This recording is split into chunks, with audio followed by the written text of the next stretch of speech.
So, got a kind of sensitive topic today about suicide. A lot of people don't want to talk about suicide because of liability, of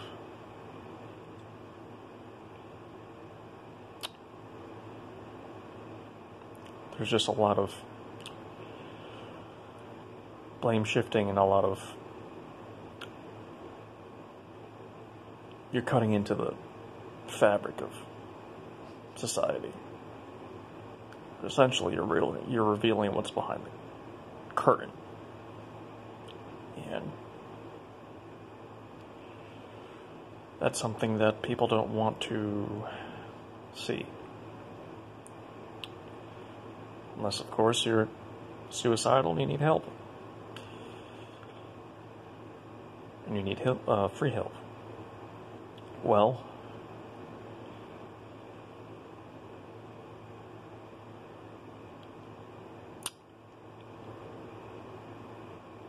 the most I could offer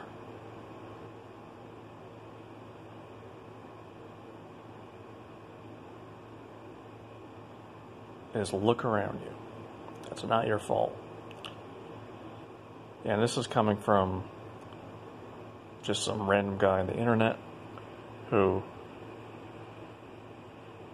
is not a doctor, is not any sort of medical professional at all. I would say look around you for those who are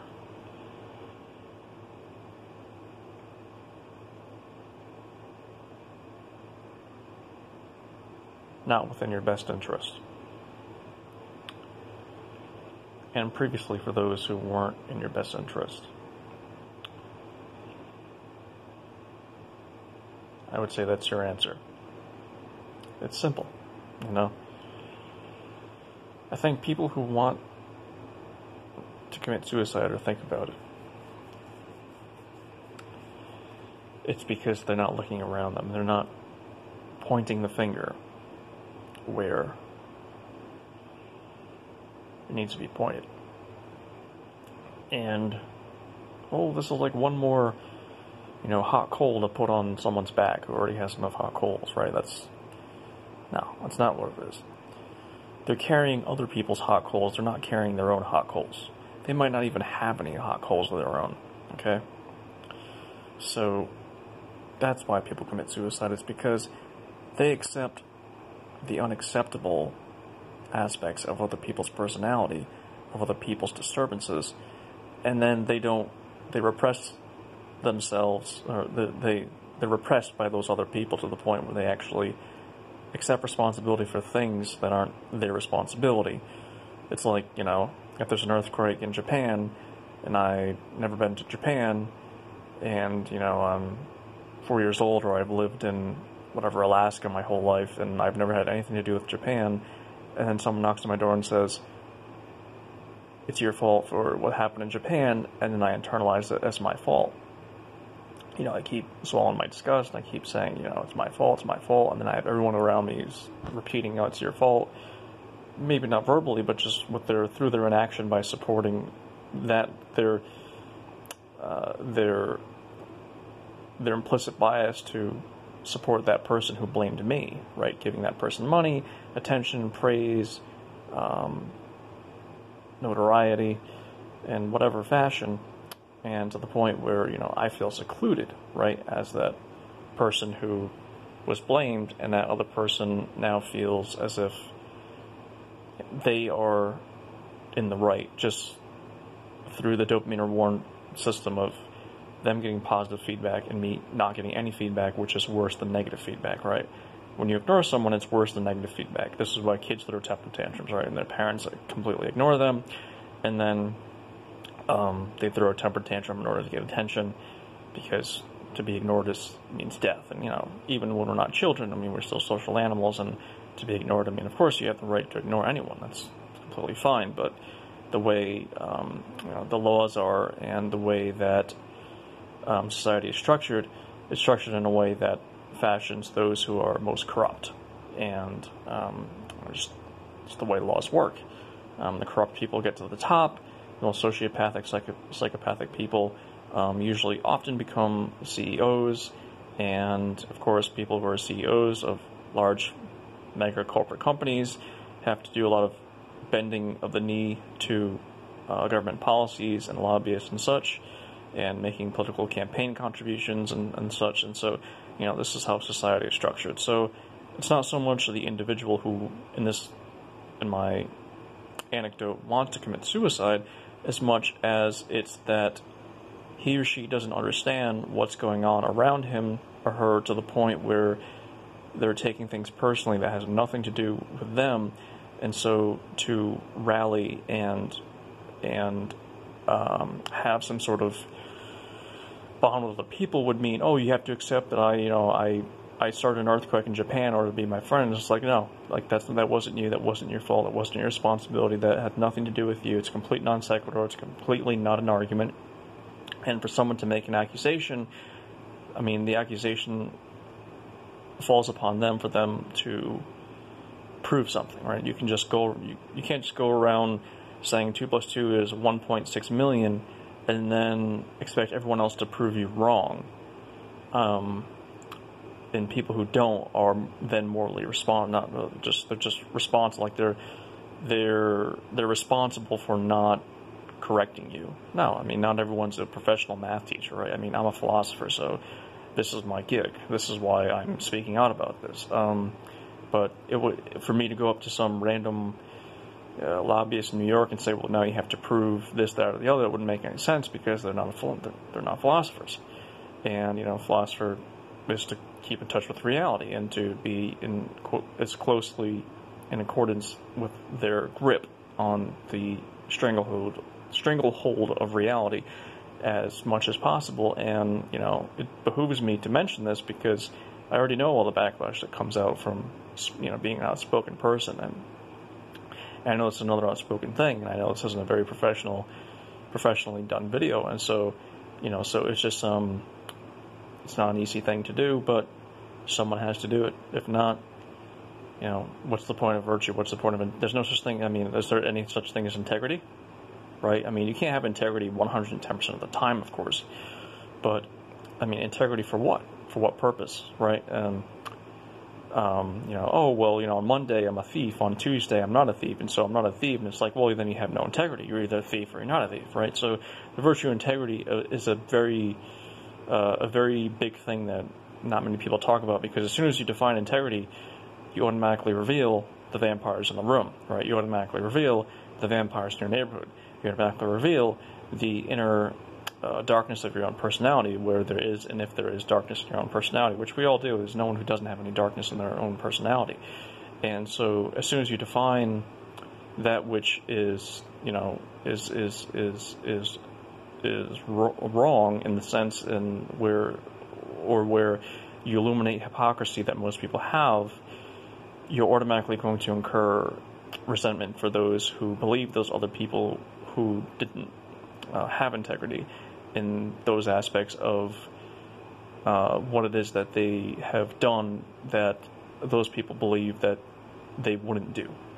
Right? So, for example, you take the parent who says that they never molested their child, and then it turns out they did molest their child, and they say, well, I didn't molest the child, my child for 5 years, right, for example. It's like, well, you did molest your child. You didn't say you didn't molest your child for 5 years. You said you didn't molest your child. So it's just a matter of integrity. Now, this could easily turn into like a 20 million hour video and talking about integrity. So I'm just going to leave it there that, one caveat I would add is that, we're biological specimens. We're human beings, right? And so we're not going to be able to have integrity in every single area, right? So, I mean, and then there's the Aristotelian mean, right? Which is, just because you aren't speaking out against someone who is saying things that are terrible, doing terrible things, doesn't mean that you're a bad person.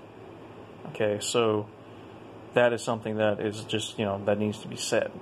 Because, I mean, we're going to eat, we're going to sleep, we're going to walk, we're going to run, we're going to climb, we got to hurdle, whatever. Like, we got to study, we got to make money, like, we just socialize, we got to, whatever it is that people do.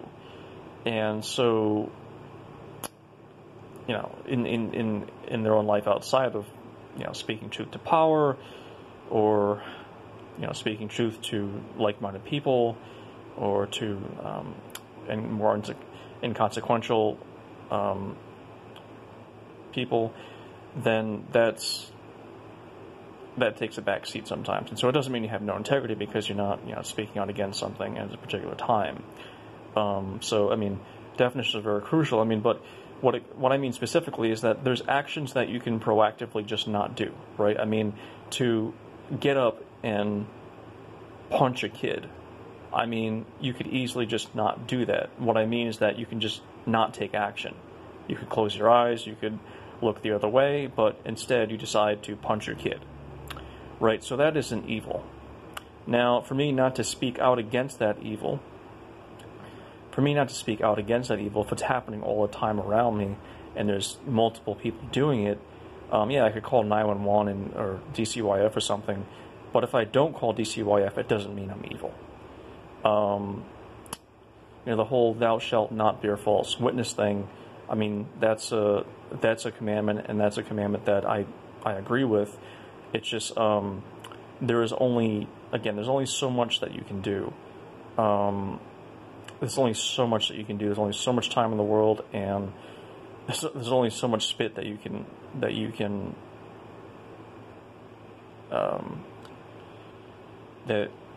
muster. So that you can